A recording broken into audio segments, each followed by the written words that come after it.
الحمد لأهله والصلاة على أهلها أما بعد فأعوذ بالله من الشيطان الرجيم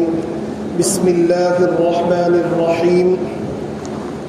ما آتاكم الرسول فخذوه وما نهاكم عنه فانتهوا صدق الله العظيم اللهم صل على سيدنا ومولانا محمد وبارك وسلم۔ جیسا کہ اس سے پہلے کی مجلسوں میں اللہ کے نبی صلی اللہ تعالی علیہ وسلم کی سنتوں سے متعلق بہت سی باتیں ذکر کی تھی۔ اللہ کے نبی صلی اللہ تعالی علیہ وسلم کی سنتوں پر عمل کرنے میں ہماری دنیاوی اور اخروی کامیابی ہے، اور اللہ تک پہنچنے کا یہی ایک راستہ ہے کہ انسان اپنے نبی کے طریقوں کو اپناوے۔ اور یہ بھی بتلایا تھا کہ جناب نبی کریم سرور دو عالم صلی اللہ تعالی علیہ وسلم سے محبت نبی کی پسند کے مطابق اس کا نام ہے سنت، اور اگر نبی سے محبت نبی کی پسند کے مطابق نہ ہو، نبی کے تقاضے کے مطابق نہ ہو، نبی کی چاہت کے مطابق نہ ہو، تو اس کا نام سنت نہیں، اس کا نام ہے بدعت، کہ دین کے اندر دوسری چیزوں کو ایجاد کرنا۔ ہم اپنے اکابر کی زندگیوں کو پڑھیں، بالخصوص وہ اکابر جو ابھی ماضی قریب میں گزرے ہیں، کہ ان کے دلوں کے اندر بھی اللہ تبارک و تعالیٰ نے جناب نبی کریم سرور دو عالم صلی اللہ تعالی علیہ وسلم کی بڑی محبت رکھی تھی، اور وہ عشق نبی سے انہوں نے اپنی زندگی کو مکمل طور پر مزین کر لیا تھا۔ انہیں چین نہیں آتا تھا کہ اللہ کے نبی کی کوئی سنت ان کے سامنے آ جاوے اور وہ اس پر عمل نہ کرے۔ جیسے کہ بانی تبلیغ حضرت مولانا الیاس صاحب رحمۃ اللہ تعالی علیہ، کہ جن کے ذریعے سے اللہ تبارک و تعالیٰ نے پورے اقوام عالم کو فائدہ پہنچایا، ان کے حالات میں لکھا ہے کہ وہ بیماری جس کے اندر حضرت کا انتقال ہوا، تو اس موقع پر حضرت بے انتہا ضعیف تھے، کمزور تھے، اور آپ نے جو ہے چمڑے کے موزے پہنے ہوئے تھے، اور آپ کے اندر یہ طاقت نہیں تھی کہ وہ موزے اپنے ہاتھوں سے نکال سکے۔ تو حضرت نے اپنے خادم سے یہ کہا کہ میرے پاؤں میں سے موزے نکال لو۔ اب خادم حضرات غلطی سے خلاف سنت موزے نکالنے لگے۔ دیکھو، موزے پہننے کا سنت طریقہ یہ ہے کہ پہلے داہنے پاؤں کے اندر موزہ پہنا جاوے، پھر بائیں پاؤں میں، الٹے پاؤں میں جو ہے موزہ پہنا جاوے۔ لیکن جب نکالنا ہو تو نکالنے کا سنت طریقہ یہ ہے کہ پہلے بائیں پاؤں سے موزہ نکالا جاوے، پھر داہنے پاؤں سے موزہ نکالا جاوے۔ تو جب حضرت کے خادم حضرت کے پاؤں سے موزہ نکال رہے تھے تو پہلے داہنے پاؤں کا موزہ نکالنے لگے، تو حضرت نے اپنا پاؤں کھینچ لیا۔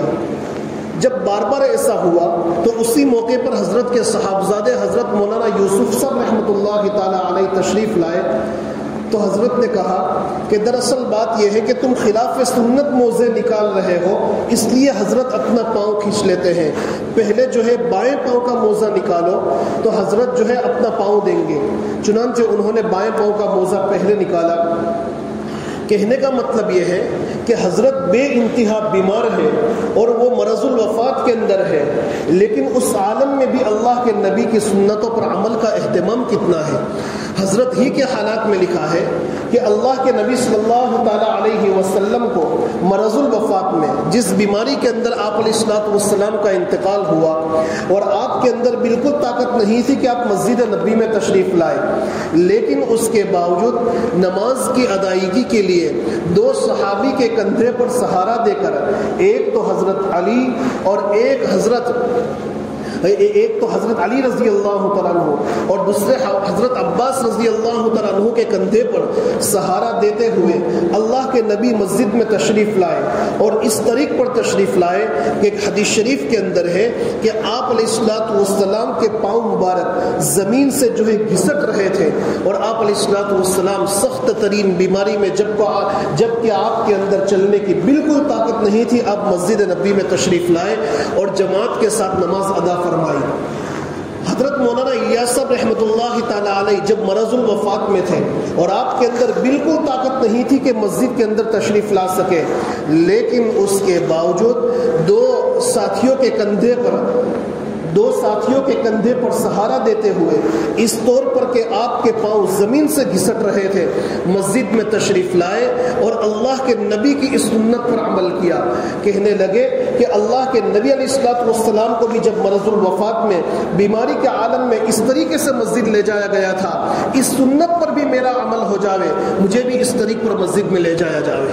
آپ اندازہ لگائیں کہ آدمی جب حد سے زیادہ بیمار ہو جاتا ہے اور آدمی کے اندر چلنے پھرنے کی طاقت نہیں ہوتی, مسجد میں آنے کی طاقت نہیں ہوتی, تو شریعت نے اجازت دی ہے کہ اپنے مقام پر اپنے گھر پر رہتے ہوئے نماز پڑھ لے. لیکن سنت نبوی پر عمل کا جذبہ اتنا ہے کہ بدن کے اندر بالکل طاقت نہیں ہے, لیکن اس کے باوجود صرف اور صرف سنت نبوی پر عمل کے جذبے سے مسجد میں تشریف لا رہے ہیں.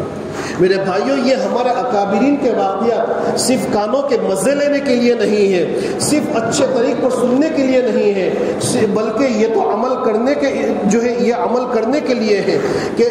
ان باتوں کو ہم اپنی زندگی کے اندر لاویں. اللہ کے نبی صلی اللہ تعالی علیہ وسلم کے طریقوں پر ہمارے جو قریب کے بزرگوں نے عمل کیا ہے, ہم بھی اپنی زندگی کے اندر جو ہے عمل کر کے دکھلاویں. یہ واقعہ مجھے اور آپ کو اس بات کا سبق دیتا ہے کہ جب اللہ کے نبی صلی اللہ تعالی علیہ وسلم سخت ترین بیماری کے اندر, کہ جس میں آپ کے اندر چلنے کی بالکل طاقت اور سکت نہیں ہے, لیکن اس کے باوجود آپ مسجد نبی میں تشریف لا کر با جماعت نماز ادا فرماتے ہیں, یہ واقعہ ہمیں سبق دیتا ہے کہ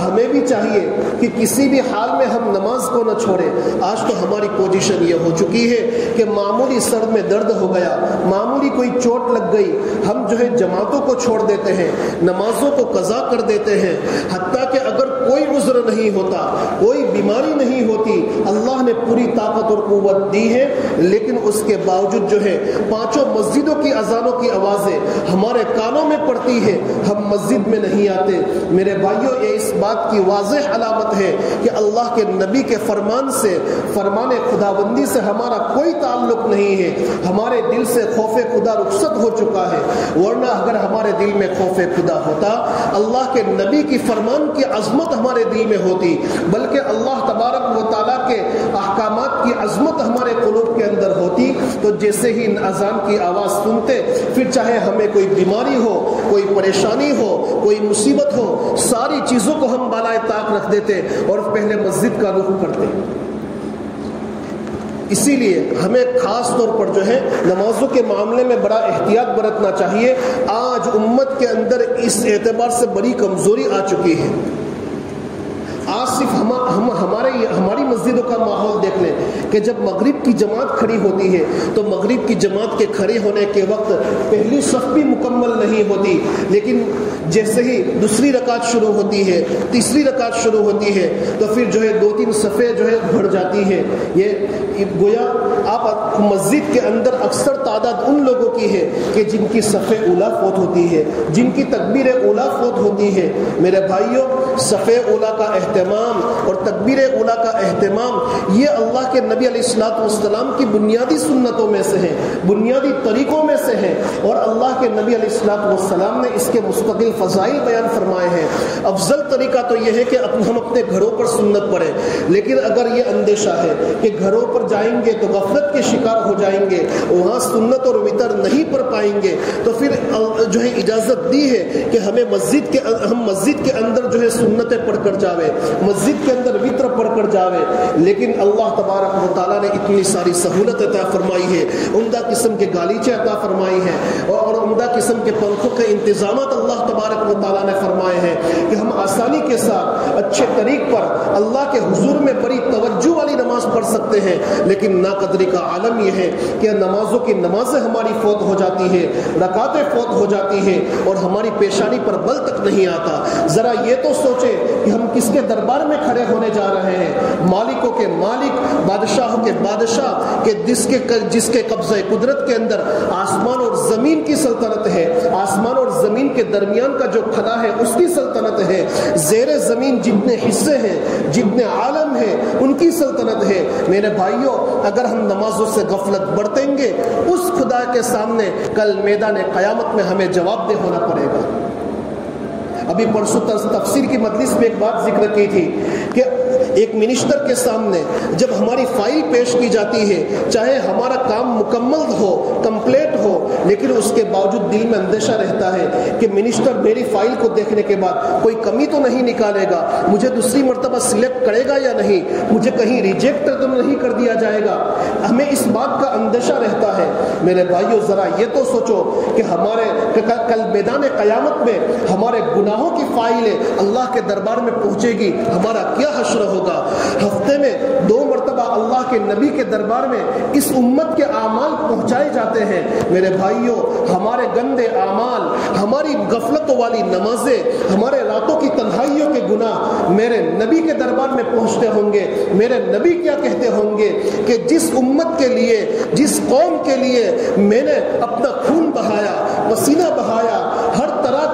طرح کی تکلیفیں سہی، ہر طرح کی مشقتیں برداشت کی، لیکن میری امت نے میرے خون کے آنسوؤں کی اور میرے بھوکے رہنے کی اتنی بھی قدر نہیں کی۔ میں نے اپنی قوم کے خاطر اپنے پیٹ پر پتھر باندھے اور میری قوم نے اس کا یہ صلہ دیا کہ راستوں پر بیٹھ کر میری سنتوں کا مذاق اڑاتے رہے، داڑیاں کٹواتے رہے، نمازیں چھوڑتے رہے اور سنتوں کے جنازے نکالتے رہے۔ میرے بھائیوں، نبی سے محبت یہ نہیں کہ ہم اپنی پسند کے مطابق نبی سے محبت کریں۔ نبی سے محبت یہ ہے کہ نبی کی پسند کے مطابق، نبی کی چاہت کے مطابق نبی سے محبت کریں، اور نبی کی چاہت کے مطابق نبی سے محبت یہ ہے کہ سنتوں کی جو کتابیں ہیں اس کو خریدیں، اس کو پڑھیں، علماء کے پاس جائیں، اللہ کے نبی کی سنتوں کو سیکھیں اور اس کے مطابق عمل کریں۔ آپ اس کا اثر ایک ہی دن کے اندر محسوس کرو گے۔ سنت رسول پر عمل کی بنیاد پر اللہ تعالیٰ زندگی کو فوراً مزین کر دیتا ہے۔ جب گناہ اور نافرمانی کا کام انسان ایک مرتبہ کرتا ہے، اس کا اثر فوراً اس کی زندگی میں ظاہر ہونے لگتا ہے۔ تو اگر کوئی بھلائی کا کام کرے گا، نیکی کا کام کرے گا، نبی کی سنت سے اپنی زندگی کو مزین کرے گا، اس کی زندگی روشن کیسے نہیں ہو سکتی؟ نبی کے طریقوں پر عمل کرنے میں اللہ نے برکتیں رکھی ہیں۔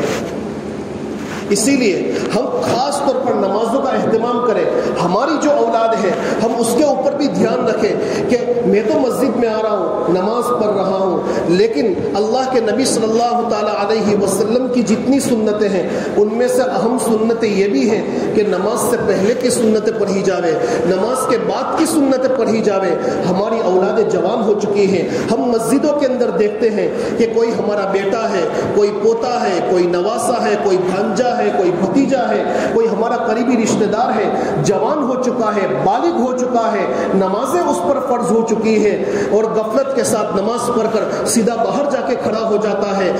جمعہ کے دن بھی ایسا ہوتا ہے، 5 وقت کی نمازوں میں ایسا ہوتا ہے، کبھی سنت پڑھنے کی اس کو توفیق نہیں ہوتی، نماز وتر پڑھنے کی توفیق نہیں ہوتی۔ میرے بھائیوں، اگر ہم ساری نمازیں پڑھ رہے ہیں لیکن ہماری اولاد غفلت کے ساتھ سوئی ہوئی ہے، چاہے وہ جوان ہو چکی ہے، ان کی شادیاں ہو چکی ہے، میرے بھائیوں کل میدان قیامت میں اللہ کے یہاں جواب دینا پڑے گا۔ ہم اپنی اولادوں کی اس بات کی نگرانی کریں کہ میرا بیٹا، میرا پوتا، میرا بھانجا، بھتیجا میں یہاں سنتیں پڑھتا ہے یا نہیں، یا بغیر سنتیں اور بغیر وتر پڑھے باہر جا کر کھڑا ہو جاتا ہے، اور اگر وہ سنتیں پڑھتا ہے تو اللہ کا شکر ادا کرے اور اس بات کی بھی نگرانی کرے کہ سنت کیسے پڑھتا ہے۔ کہیں جلدی تو 1 منٹ کے اندر 2 رکعتیں پڑھ کر نہیں چلا جاتا، بلکہ اچھے طریق پر سجدہ کرتا ہے کہ نہیں، تعدیل ارکان ایک رکن کو اچھے طریق پر ادا کرتا ہے یا نہیں۔ اگر نہیں کرتا تو اس کو کسی عالم دین سے جوڑے اور ان سے کہے کہ ان کو نمازیں سکھاؤ۔ میرے بھائیوں، جب یہ ساری چیزیں ایسی ہیں کہ اس کو سیکھ کر عمل کرنا چاہیے۔ دنیا کے معاملات تو ایسے ہیں کہ اس میں اگر ہمیں پچھلا مہینہ اور یہ مہینہ اگر ہمارا بالکل برابر ہوتا ہے تو ہم یہ سوچتے ہیں کہ اب ترقی کیسے ہو۔ ہر انسان جو ہے دنیا کے معاملے میں ترقی کو سوچتا ہے کہ پچھلے سال میری دکان کی یہ پوزیشن تھی تو اس سال بھی یہ پوزیشن ہے، تو وہ بے چین ہو جاتا ہے۔ اس میں ترقی کیسے ہو، اس میں ڈیولپ کیسے ہو، اس کے لیے فکریں کرتا ہے، کوششیں کرتا ہے، اپنے آپ کو کھپاتا ہے۔ لیکن پھوٹی قسمت ہماری کہ 10 سال پہلے جو بغیر یاد خداوندی والی نماز پڑھ رہے تھے آج بھی ویسے ہی نماز پڑھ رہے ہیں۔ دین کے معاملے میں، تعلق معاملہ کے معاملے میں ہمارے اندر کوئی ترقی نہیں ہوئی، کوئی ڈیولپ نہیں ہوا. ہم دعا کریں تو ہماری آنکھوں سے آنسو جاری ہو جانا چاہیے. رات کی تنہائیوں میں ہمارا اللہ ہمیں یاد آ جانا چاہیے. میرے بھائیوں ایسے جذبات ہمارے اندر کیوں پیدا نہیں ہوتے؟ اس امت کے اندر جب یہ جذبات پیدا ہو جائیں گے، یہ امت سنت رسول پر عمل کر اور کچھ کرنے کی ضرورت نہیں ہے. میرے بھائیوں اپنے کاروبار کو بند کرنے کی ضرورت نہیں ہے، اپنی دکانوں کو بند کرنے کی ضرورت نہیں ہے. ہم جو اچھی اچھی جگہوں پر گھومنے اور پھرنے کے لیے جاتے ہیں اس کو بند کرنے کی ضرورت نہیں ہے. ہم سارے تقاضے پورے کریں، لیکن جہاں بھی جائے سنت رسول کو مد نظر رکھے. یہ امت جب سنت رسول کو مد نظر رکھے گی تو یاد رکھ لو میرے بھائیوں، اللہ تبارک و تعالیٰ ان حالات کو درست فرما دے گا. ہمارے گھریلو حالات بھی درست فرما دے گا، باہر کے حالات بھی درست فرما دے گا. جو بکھرے اور منتشر کام ہے اس کو بھی اللہ تبارک و تعالیٰ سنوار دے گا. ایک واقعہ یاد آ رہا ہے کہ حجت الاسلام حضرت مولانا قاسم صاحب نانوتوی نور اللہ مرقدہ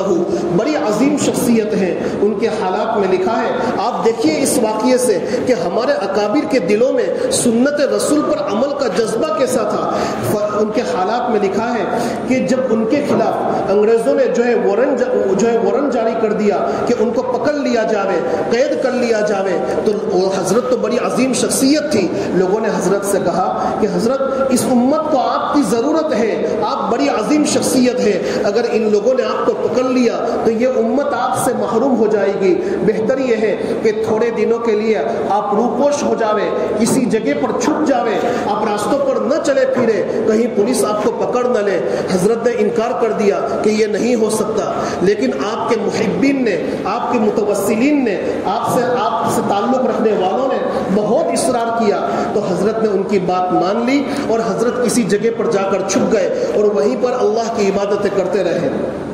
لیکن جیسے ہی 3 دن ختم ہو گئے تو 3 دن کے ختم ہوتے ہی حضرت جو ہے باہر نکل آئے. لوگوں نے کہا کہ حضرت ابھی آپ کے خلاف وارنٹ ختم نہیں ہوا، پولیس کی پکڑ جاری ہے، آپ کو پولیس پکڑ لے گی، آپ چھپ جائے. 3 دن ہو چکے تھے. حضرت نے فرمایا